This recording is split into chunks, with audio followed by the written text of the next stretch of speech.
Hola a todos, bienvenidos a Relatores. Mi nombre es Jorge Barba y soy su anfitrión.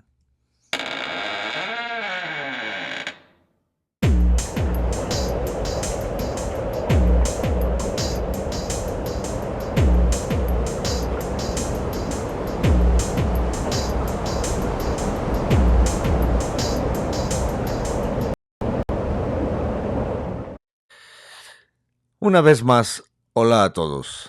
Este sería el episodio número 61, el segundo del año, y he estado un poco ocupado en otros asuntos, aparte del trabajo, la familia. He estado terminando unos proyectos que tenía mucho tiempo pendientes y que por fin decidí darles fin, porque cuando deja uno las cosas que se vayan atrasando, al final de cuentas ni haces los proyectos y no puedes avanzar con nuevos. Estos que estoy terminando no son necesariamente de genealogía, aunque han llegado a mí el interés y la propuesta de hacerlos cuando he estado investigando cosas de genealogía. Y con mucho gusto se los presento porque de ellos nace después un proyecto que voy a iniciar y voy a dividir mi tiempo en él, ya que aunque la genealogía es algo que es muy apasionante para mí y a lo que le he dedicado mucho tiempo y muchas horas de mi vida, pues también me gusta y es una pasión la apologética y la historia religiosa. Y voy a dedicarme también a eso. En cierta manera, con más dedicación que a la genealogía, porque siento que la genealogía, aunque hay mucho más que hacer, pues está culminada en lo que se refiere a lo que tengo al alcance hasta ahorita. Ya hemos recorrido un camino largo haciendo genealogía. Ya en ese camino, pues ha habido muchos frutos y ha habido muchas ganancias. Hemos avanzado, hemos mejorado, hay mucho acceso, hay muchas personas que les interesa, pero al final de cuentas vida nomás hay una y hay que hacer lo que a uno le interesa también. Y vuelvo a repetir, voy a dividir las fuerzas y mi tiempo en los dos bandos. Uno, la genealogía y la historia y la apologética, al final de cuentas. Y les muestro lo que he estado haciendo y que ya llevé a cabo y tengo a la venta en Amazon. Son humildes tributos que, una vez más, años y años y años de estudio, leer, meditación, analizar, y es un par de tributos que le hago. Primero que todo, este lo iba a integrar cuando hice el libro de Montúfar, que fue mi primer libro, de hecho. Entonces se puede decir que yo me inauguré en esto, no necesariamente en la genealogía, sino cuando hice las constituciones de Fray Alonso de Montúfar, hace ya casi 9 años. Entonces, este sería algo que yo quería hacer en esa época y no lo hice, y ya lo tengo. El umbral y la llave, conciencia, materia y el límite del ojo. Y acabo de darle fin a estos dos, que el primero sería la caída y la redención. Jurisdicción, tratado del orden, del engaño y de la promesa. Y su continuación, o la segunda parte, que sería la llave, el mecanismo, la prueba de fe en la niebla del destierro.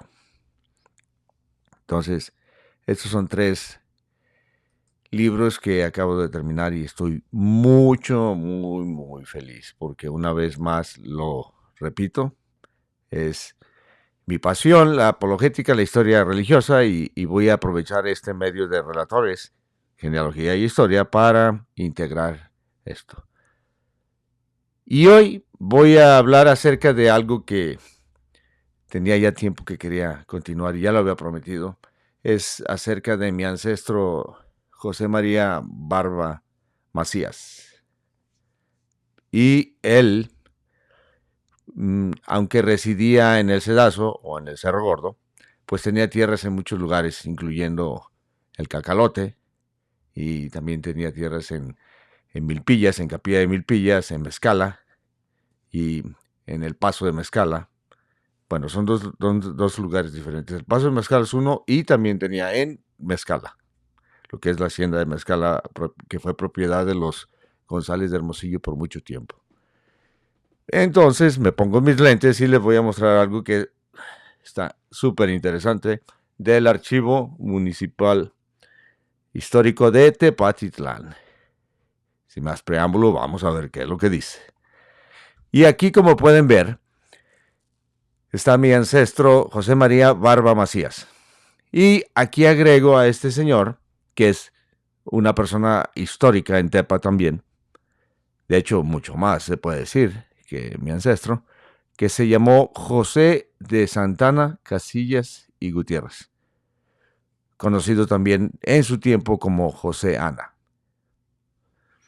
Este José Ana, de hecho, era tan amigo de mi ancestro, José María Barba, que aparece como testigo del matrimonio del hijo de mi ancestro, Trinidad Barba Orozco, el cual documenté y hablé de él en el episodio del Cedazo. Bueno, don José de Santana Casillas y Cabrera, hijo legítimo de Blas Casillas de Cabrera y María Merced Gutiérrez. Este hijo, a su vez, de Agustín Casillas de Cabrera y Josefa Díaz Castellanos. Díaz Castellanos es un apellido compuesto uno solo. Y este hijo, a su vez, de Juan José Casillas de Cabrera y Magdalena Cárdenas. Si alguien quiere recordar a Juan José Casillas, fue el que puso la demanda en contra de Francisco Leal para que no se casara con su hermana porque no eran de la misma clase en su alegata. Y hablamos en un episodio. Este hijo, a su vez, de Ventura Casillas de Cabrera, residentes en el Terrero de Mirandillas, a su vez, de Jacinto Casillas de Cabrera, de Francisco Casillas de Cabrera y de Luisa de Rodas, a su vez, de Francisco Casillas de Cabrera y, a su vez, el mismo de Francisco Casillas de Cabrera y Francisca de Escobar, hijos de Martín de Casillas y Mencia González de Cabrera, los geniarcas Casillas en la Nueva Galicia. Mi ancestro José María Barba Macías, hijo de don Ramón Muñoz de la Barba o Ramón Barba, y su segunda mujer, Tomasa Macías. Ramón, hijo a su vez de José Muñoz o José Toribio o José Muñoz de la Barba y doña Juana Gertrudis Villaseñor. José Toribio, hijo a su vez de Diego Manuel Muñoz de la Barba y Antonia Gómez Hurtado Mendoza. A su vez de Luis Muñoz de la Barba y de Antonia Martín del Campo. Luis, hijo a su vez del geniarca Francisco Muñoz de la Barba y doña Catalina González de la Reguera. Los Barba, linaje procedente posiblemente basado en mis investigaciones, las cuales, pues a pesar de años y años de haber agotado todos los recursos, nunca pude llegar a tener al 100%. Hipótesis que yo diría muy sólidas, pero no contundentes, ni con el papel que mata todo lo demás. Lamentable. Y a veces me hace que diga yo, qué lástima, ¿no? No me tocaba. Bueno, pero a la vez también a veces veo la situación de la genealogía. Y es algo que comentamos mi estimado amigo Eric Reynoso y yo a menudo, y que es una de las cosas que también me hace que diga yo, bueno, si te gusta también el perfil de la apologética y esto, no te ahogues en la genealogía nada más. No por ingrata la genealogía, ni porque yo me sienta un poco más elevado o nada de eso. No. Sino que ponemos las cosas en su lugar. Y le damos un tiempo a unas cosas y un tiempo a otras. Mi opinión, ¿no? Bueno, vamos al grano, perdón. Aquí una fotografía que hice un poco con la tecnología que tenemos a la mano, pues la retocaron. Y ve nomás qué bien quedó. Este era en su tiempo el muy ilustre don José Ana Casillas y Cabrera. Esa fotografía estaba en me imagino que alguien que lo tuvo o tuvo esa fotografía y quedó para dar gusto, miren nada más. Y que es muy curioso, pero este era la vestimenta típica de una persona de oficio, o como haya podido haber sido en la Nueva Galicia de la República, o una persona de cabildo, pero ya del siglo XIX, ¿no? Finales del siglo XIX, 1780 en adelante. Un alteño. Este señor, elegante y charro, sin duda. Y aquí aparece el legajo del año de 1886, la averiguación criminal sobre quiénes hayan sido los autores del robo violento que sufrió el ciudadano José María Barba. Y es corto, pero agrego más o menos una buena para que lo vean, ¿no? 1886. Averiguación una vez más. Criminal sobre quiénes han sido los autores del robo violento que sufrió el ciudadano José María Barba. El señor juez primero del cantón avisa a esta dirección política que anoche fue forzado el techo de una de las piezas interiores de la casa de comercio del ciudadano José Ana Casillas, donde el ciudadano José María Barba tenía un depósito dentro de una caja de madera que fue igualmente forzada. La cantidad de 7,000 pesos, hecho del cual se levanta un acta. 7,000 pesos le robaron en 1886 en Tepatitlán, en la casa de comercio de José Ana o José Santana Casillas Gutiérrez, a mi ancestro José María Barba. Una cantidad tremenda de dinero. Lo comunico a usted con el fin de que sirva practicar la averiguación correspondiente.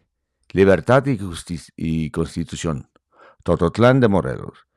De hecho, es Tepatitlán de Morelos. No sé por qué se puse Tototlán. 3 de abril de 1884. M. González Vallejo, ciudadano juez de primera instancia. Tepatitlán, 5 de abril de 1886. Recibo en la fecha el precedente oficio que se paga. Y ya eso, bueno. Nos vamos a la noticia, ¿no? En tanto, notifíquese el auto presente, cúmplase. A continuación, se levanta el formal del señor juez relativo a la noticia del robo y circunstancias en que una de las casas de comercio de José Ana Casillas, particularmente en una pieza que anteriormente servía de habitación dentro del mismo establecimiento, se observó una especie de resquebrajamiento del techo, por cuyo hueco los ladrones habían descendido. El techo de dicha pieza comprende de una parte de los altos nuevos y otra de los altos viejos. Y en el centro de la pieza se encontró una hornacina formada en el techo, que iba disminuyendo desde la vuelta hasta los cimientos, justamente encima del sitio donde se hallaba la caja del depósito, de 2 cuartas de boca y la restante formado por paredes de madera gruesa, en tabla de 20 centímetros y las demás de 1 pulgada. Se halló una soga nueva de istle, de 5 metros de largo, anudada de trecho en trecho, y junto a la ladrillera se encontró otra soga igual, como si hubiera usado como bozal o guía para descender. Y aquí digo, esta casa no sé precisamente dónde estaba no la precisan la de José Ana, ¿no? Pero lo que sí sé es que la casa de mi ancestro era la casa número 2 en la calle San Martín. Entonces, literalmente estaba en la esquina de la parte que sería donde está la plaza de armas de Tepatitlán, en la esquina que colinda con el el templo de San Francisco. Si no me equivoco, pues no soy de Tepa, pero si no me equivoco, basado en el mapa, ahí debería de haber estado la casa de mi ancestro, José María Barba. Lo que sí sé es de que su hijo, el hijo y hermano de mi tatarabuela, Pío Barba, tenía una casa enfrente del santuario del Señor de la Misericordia. Y esa finca hasta la fecha está, todavía es una finca muy grande y bonita. En la segunda inspección se revisó nuevamente la casa, repitiéndose lo ya asentado. Continuando hacia la parte donde se halla la abertura, se observó en el rincón oeste del portal de la pieza un raspado en el ladrillo y en la pared cubierta de barro, como hecho por herramienta o arma blanca para abrir paso. También se encontraron 2 aldabas arrancadas y, en una ventana contigua, huellas visibles de manos y dedos, claras señales del ladrón. Esto ni para qué leerlo. Enseguida me fue leído el oficio precedente, extendido fielmente y conforme la ley, y expuso que el ciudadano Manuel Mejía Solís declaró haber observado un suceso al hallarse en su vivienda, en el corral donde se ocultó. En el lugar alto donde se halló lo ocurrido, uno de los habitantes manifestó haber visto, con notable alarma, que los ladrones entraban usando cuerdas, bajándolas para explorar la parte superior del techo, donde se observó un hueco o bolillo en la pieza superior por el cual se facilitaba la entrada. No nomás era uno, eran varios. Sorprendente, ¿no?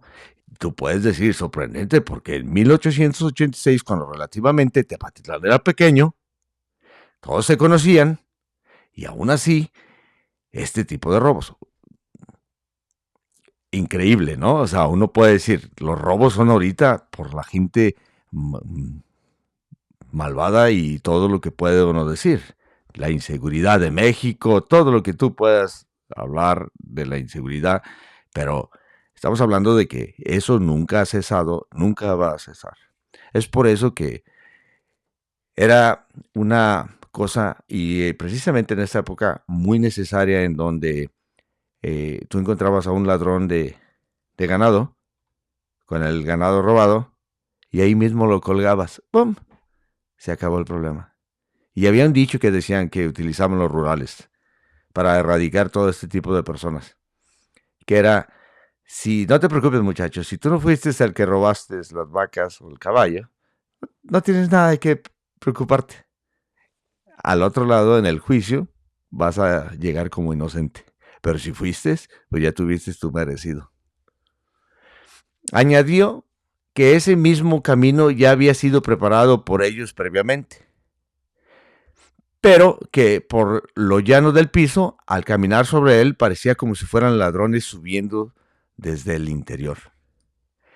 El declarante expuso que los vecinos habían escuchado movimientos sospechosos y que varios intentos para acceder a la pieza deshabitada superior ya se habían observado días antes, centrados en un hueco del tejado.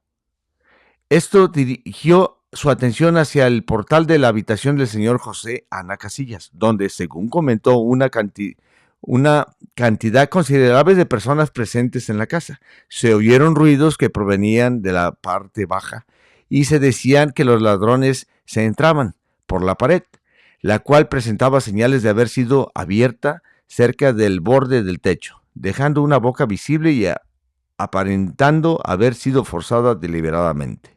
Asimismo, afirmó que los ruidos escuchados desde días anteriores habían alertado a los habitantes, pues los del exterior también comentaban que la casa era objeto de vigilancia por personas ajenas. Una sola vez, dijo, vio con claridad cómo los ladrones se movían en la azotea, guiándose por una especie de pasadizo que los conducía hacia los ruidos llevando cuerdas y papeles. ¡Oh! ¿Y dónde estaban las autoridades? ¿Cuáles? El cohete y a darles. De la parte alta de la azotea de la casa manifestó que los ladrones para entrar utilizaron cordones o tiras de madera que desde hacía algunos años estaban colocados en el exterior del corredor, sirviendo como apoyo para subir hasta la zona por donde penetraron hacia la calle. En suma, las declaraciones de la segunda sesión quedaron esclarecidas y no hubo duda de lo expuesto. El informante añadió que, aunque se dedica al trabajo del campo, permanecería vigilante conforme se le habían recomendado, pues los movimientos de la vecindad eran notorios y ameritaban precaución. ¿Qué hizo? Nada. Ok. Acto continuo presentó juramento de decir verdad al ciudadano Juan Benito Martín del Campo, viudo, y declaró sin impedimento alguno lo siguiente: que al efectuarse la visita encontró lo mismo, que más de 12 comerciantes de esta vivienda en el cuartel segundo habían advertido que, a eso de las 6:04, se les avisó que en la casa de comercio de don José Ana Casillas se había hallado una ladrillera removida en una pieza donde el señor José María Barba tenía depositada una caja de madera con fondos metálicos. El declarante envió inmediatamente a los comerciantes a que confirmaran lo sucedido ante Blas Ortega, y estos manifestaron con claridad desde dónde se podía ver los movimientos de los ladrones, así como a uno que otro informando, pues la luz daba de frente al tragaluz del alto donde se quebrantó el techo. Al final explicó que en la parte alta se veía un desgaste que solo podía apreciarse por no terminar en punta, que el declarante, como los demás vecinos, se sintió sorprendido al ver las huellas que los ladrones habían dejado, los mismos que robaron la caja fuerte. Comentó que los vecinos lo miraban como si fuera el fiscal, por las detenciones que se habían dado y por la presencia de uniformes federales, que desde el tejado se observa un calado o abertura y que en otras ocasiones se había visto movimiento del portal correspondiente a una galerita de la misma casa, por donde los ladrones caminaban hacia los altos de la casa de Casillas. Se pasaban de un lado a otro, ¿verdad? Bajándose luego a los techos por una escalera de mano colocada fuera del corredor. Añadió que por el sitio entraron los ladrones y que por el portal interior de la habitación estaba confuso y en desorden. Finalmente declaró que él tenía depositados fondos en la pieza donde se halló la ladrillera forzada y que, aunque se le dio fe de los faltantes, no hubo una mención específica sobre quién había robado los metálicos. Dice, en la misma fecha prestó decir verdad al ciudadano José María Barba. ¿Ok? Ya mi ancestro, ya viudo, y al ser examinado según corresponde, expuso que fue llamado como testigo libre debido a los delitos cometidos contra un vecino del propietario y por ser habitante de esta vivienda en el cuartel primero. Indicó que, estando el domiciliado en la casa de Alejo Malagón,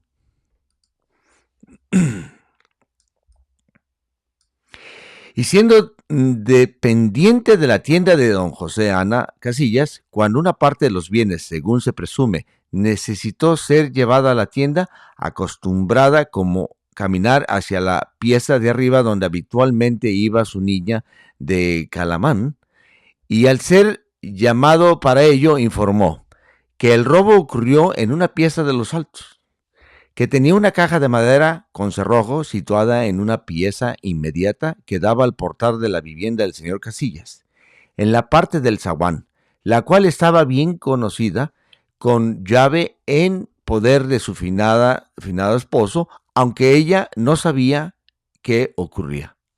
Que al revisarse las piezas de los altos se hallaron muchas huellas y que allí se encontraron señales de los malhechores, quienes entraron por medio de una soga anudada colocada en una barra de hierro en la armadura de la casa, que al final de los altos, por donde se facilitó la entrada mediante a la ladrillera, no existía llave, pues la abertura estaba completamente expuesta, que los malhechores entraron por la calle de la policía, ¿ok? Aprovechándose de un ventanal de la casa y de otra pared continua que corresponde a una galerita de listones, donde también se observaron señales de ingreso, que aproximadamente a 1 o 2 metros del interruptor del zaguán, que se cierra por dentro, la puerta no tenía llave, aunque la comunicante hacia el interior se conservaba la suya. Que por ese camino subieron hasta los altos y que unos 15 bajaron del lugar, según el rumor entre las personas de confianza de la casa. ¿15?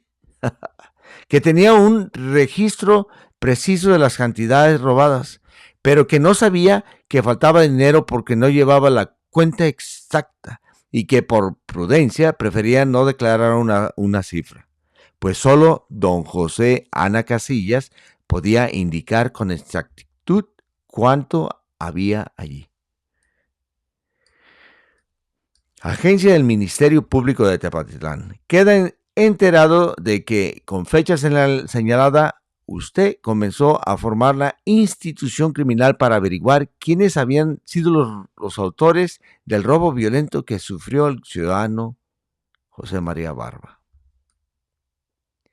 Y aquí ya es la relación que yo hago para cantársela rápido, ¿no?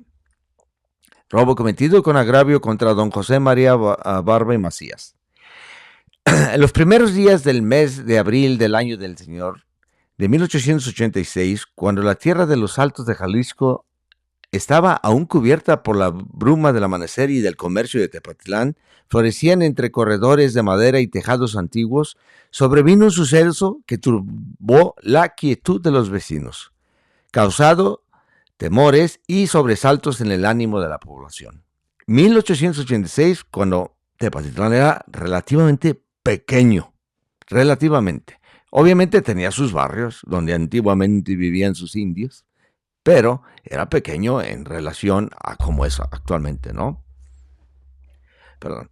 Ocurrió que en la casa del comercio del reputado mercader don José Ana Casillas y Gutiérrez, establecimiento conocido por su orden y por la custodia de bienes ajenos, se hallaba depositada una suma considerable, 7,000 pesos, cantidad respetable para aquella época, perteneciente al ciudadano José María Barba y Macías, hombre de honradez pública y crédito conocido en el cantón. Mas en la noche del 2 al 3 de abril, cobijados por las sombras del tejado y la complicidad de los altos silenciosos, individuos desconocidos forzaron la techumbre de una pieza interior, abriendo paso con cuerdas de isle, sogas anudadas y maderas aprovechadas como escaleras improvisadas. Penetraron entre hornacinas de adobe y tablones carcomidos por un hueco que ellos mismos agrandaron, descolgándose hacia la pieza donde reposa la caja de madera que guardaban los fondos metálicos. Ahí violentaron el cerrojo, quebraron la cerradura y sustrajeron el depósito, retirándose con igual sigilio por el mismo camino por donde habían venido. En la mañana siguiente el alboroto fue grande. Comerciantes, vecinos y curiosos se agolparon para ver la abertura del techo, el raspado del ladrillo, la aldaba arrancada y las huellas de manos marcadas en la ventana. Parecía aquello, según testigos, como si los ladrones hubiesen estado rondando desde días atrás, pues varios vecinos habían oído ruidos nocturnos en los altos y visto sombras en las azoteas y notado movimientos extraños en el portal que comunicaba con las piezas superiores de la casa de don José Ana Casillas. El juez de primera instancia, don Manuel Arriquiza, acudió con prontitud, acompañado del escribano Hernández Cepeda, quienes recogieron las declaraciones de quienes habían visto o escuchado del delito. Entre ellos se halló el ciudadano Manuel Mejía Solís, ya mencionado, quien ratificó que las sogas nuevas halladas en el techo no pertenecían a casa alguna de la vecindad, sino que habían sido traídas por los malhechores y que el boquete de tejado mostraba claros signos de haber sido trabajado con herramienta firme. Otro testigo, Juan Benito Martín del Campo, afirmó que más de 12 vecinos habían advertido movimientos sospechosos días antes del robo y que se decía públicamente que los ladrones rondaban por los altos. Irónico, ¿no? También sostuvo que veía a los individuos subir y bajar por una escalera de mano colocada en el exterior del corredor, valiéndose de una galerita y de un ventanal que daba hacia la calle de la policía, por donde el juicio de los vecinos se verificó la entrada y salida de los malhechores. Por su parte, el propio afectado, José María Barba y Macías, declaró que la caja robada se hallaba en una pieza elevada del portal de la casa de don José Ana Casillas, pieza bien conocida por los dependientes del comercio y cuya llave se conservaba en poder de la familia del difunto, de un familiar difunto, perdón. Aclaró con modestia y prudencia que él no llevaba cuenta exacta de las cantidades, pues lo confiaba al comerciante para su custodia, y la suma concreta solo se podía precisar el mismo José Ana Casillas. El Ministerio Público tomó conocimiento formal el día 6 de abril de 1886, constando por escrito su conformidad con la información de la institución criminal para averiguar quiénes hayan sido los autores del robo violento que sufrió el ciudadano José María Barba, y aquí Orozco, le puse, es Macías. Tantos José María Barba y Orozco es el hijo. Bueno, se corrige. Así quedó este caso registrado en los libros judiciales como uno de los robos más atrevidos y escurridizos de aquella década, pues los perpetradores no fueron habidos ni identificados, dejando solo sus sombras, sus sogas, sus huellas en el barro y la memoria inquieta de los habitantes del cantón. Por supuesto, ¿no? Alertas. Al revisar este proceso vemos en él el pulso cotidiano de una época en que los pueblos de los Altos, siendo laboriosos y prósperos, no dejaban de ser también vulnerables a las acechanzas de los malvivientes que, amparados por la noche, tentaban fortuna en los techos de teja con los aguanes mal asegurados, donde hombres de bien como mi ancestro José María Barba y Macías confiaban su hacienda al amparo de la ley y de la palabra dada por comerciantes honrados como don José Ana Casillas y Ana Casillas y Gutiérrez. Entonces, sin duda queda que el robo fue hecho y nunca más se salió. Nada más hubo ese hecho, el dinero desapareció y ¿a qué? A cuidarte de ahí en adelante. Y así como ese tipo de documentos en el Archivo Histórico de Tepatitlán hay para aventarte para arriba. Nada más necesitas, obviamente, escarbarlos y paleografiarlos y pues es una pequeña latita. De no ser, te avientas un buen rato y pues también nada más verlos fríos como el documento, tienes que hacerles un poquito de relato. Y eso es lo que hice ahora, para que haya constancia de lo que le sucedió a mi ancestro, don José María Barba y Macías. Bueno, este es el fin de este episodio y les tengo una buena noticia, ya que el próximo fin de semana, para no ser exactos, si el sábado o el domingo, voy a tener la fortuna, si no cambia nada, de tener de invitado a el gran genealogista y archivista Daniel Serna Valencia, el que tiene una página que es indispensable para cualquier genealogista llamada Dispensas de Valladolid, y que es un excelente investigador.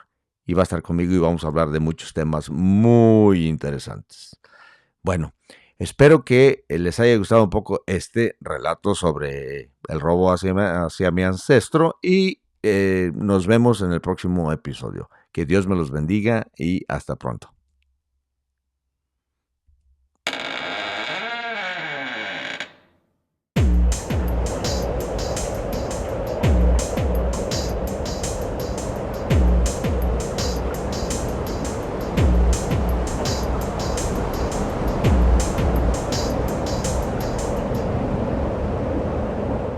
No se les olvide suscribirse, darle me gusta y hasta el próximo episodio.